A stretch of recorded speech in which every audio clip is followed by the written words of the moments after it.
Hi, my name is Tina. I'll be attending UPenn next year, and this is my stats and extracurriculars video.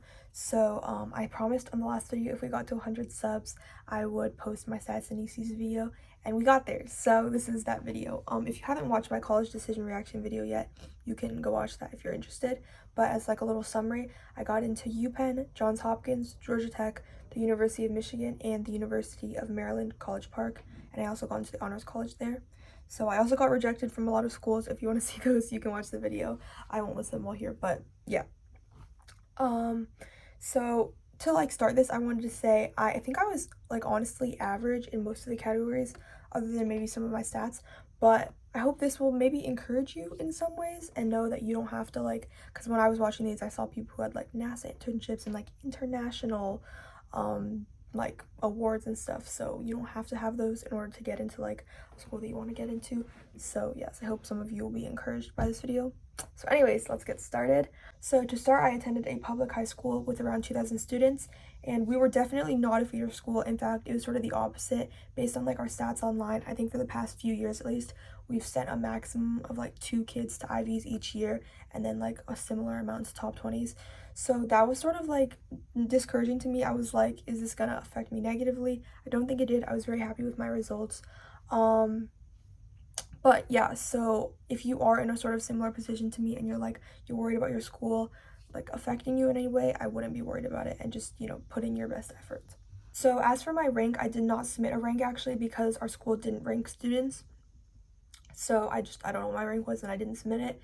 And I applied as a computer science major to all of these schools. And my GPA was a 4.0 unweighted and a 4.82 weighted. And I took the SAT and I got a 1540 on it. That breaks down to a 750 on reading and writing and a 790 on math. And I just took it that one time and I submitted the score to all of the schools that I applied to.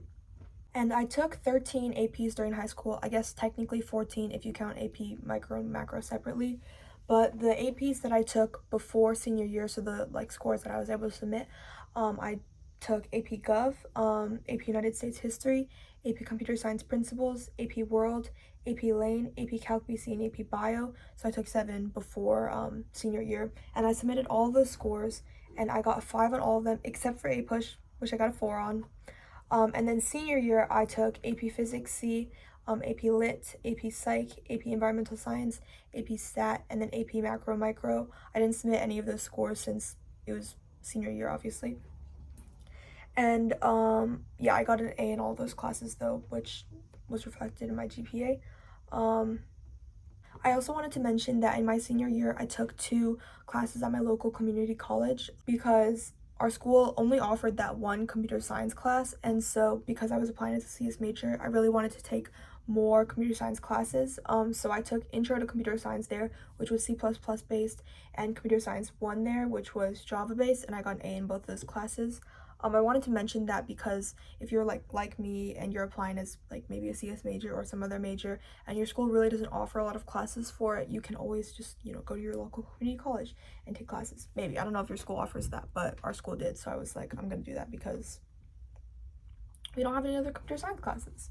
So yeah, I think that also probably helped my application a little since I was applying as a CS major.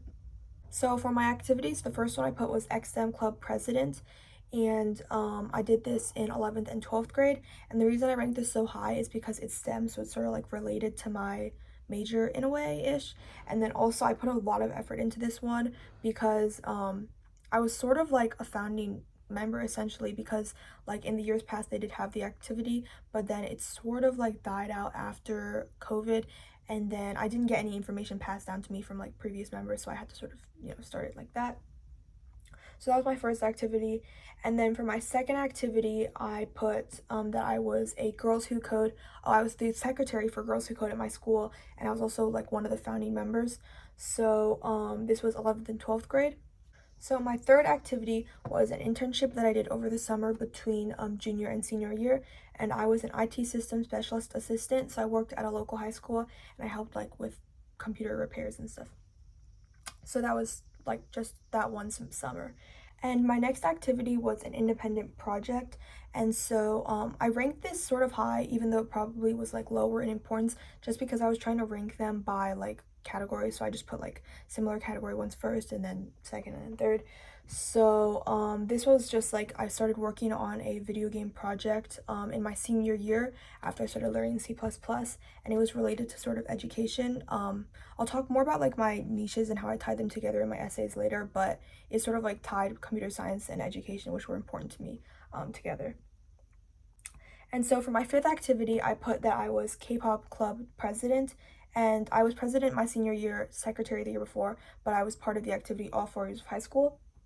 And so basically, it was a dance team that I led my senior year at my school, and so we did some different performances. And my next activity was that I was president of the National English Honor Society at my school, so I feel like that's pretty self-explanatory. So for my seventh activity, I put another writing related one, except this one was like a foreign language one. So I attended my Mandarin school for 10 years, so every Saturday I would go there. And then in the last few years, somebody opened a sort of article page, an article publication page, and I became an editor, and I guess editor was my title, but I was also sort of like a writer for it, so I submitted some articles there. So I submitted that as my activity. So for my next activity, I put a general sort of volunteering activity. And so this one was sort of not very specific, it was just volunteering in general. The main reason I included it is because I wanted to mention that I earned the Presidential Volunteer Service Award for like 150 plus hours of tutoring and then some other volunteer. And so the reason I included this here is because it was like something that I did, I think the summer before I entered high school. I wasn't sure if that counted as high school or not. So then I just put this here because they said like if you continued something from middle school into high school, you could like write about it. So I just decided I really wanted to mention that award. So I just put it here as well as like some other like volunteer stuff. And for my next activity, it was also a volunteer one, but this one's more specific. I volunteered for an organization, it was called CYOC. It was just like a small one near me, and so I did a bunch of different volunteer through there, especially for promoting like Asian American culture. And so for the final activity that I put, this was also something that I did the summer before senior year. So I was a signature program coordinator assistant. So that was like another internship that I did the summer before senior year. So those were all of my activities, and now moving on to my honors. So onto my honors section. This was definitely my weakest section. All of my honors were very basic, but yeah, so hopefully if you have like weak honors, you might feel a little encouraged by this. But so my first honors, I put AP Scholar with distinction. And then for my second honor, I sort of bundled together all of the like honor societies that I was a part of. So I put National Honor Society, Math Honor Society, Social Studies Honor Society, Science Honor Society, and English Honor Society. So I bundled those all together as like an honor society, I guess, award. And then my next one was Montgomery County Certificate of Student Engagement Gold. It was just something our county gave for like having a certain amount of like extracurriculars that you were a part of. And so then for my next one, I put a Pillar Award demonstrating rigor. This was sort of like a thing that our school gave. It was, I think, a Student of the Month thing that like a teacher would award for a specific like category, I guess. And then my final honor was the principal honor roll because I had like a 4.0 GPA. So yes, that is, I think, everything. So I think that's it for all of my stats and extracurriculars. I would say my strongest category was definitely my stats. And then after that would probably be maybe my extracurriculars, and then my weakest for sure was honors. And so what I think helped me the most, I don't know if I mentioned this already, I can't remember, but what I think helped me the most was that I had sort of like, I tied together everything in my essays and my extracurriculars. So some of them sort of seemed far like why were you doing like computer science and English and education, but I tied those together I think well in my like supplemental essays and my comment of essays and my extracurriculars. So like my essay talked about, like my main essay talked about education and English and like writing, and so I tied that into like also computer science later in my supplements, and then that also like all got tied together in my activities. So yeah, I hope you enjoyed the video. If you have any other questions, feel free to leave some comments down below and I'll try my best to answer them. And I'm moving into UPenn soon, so I'll definitely be making more UPenn content in the future, as well as some other non-college content. So if you're interested, be sure to subscribe. Hope you enjoyed. Bye!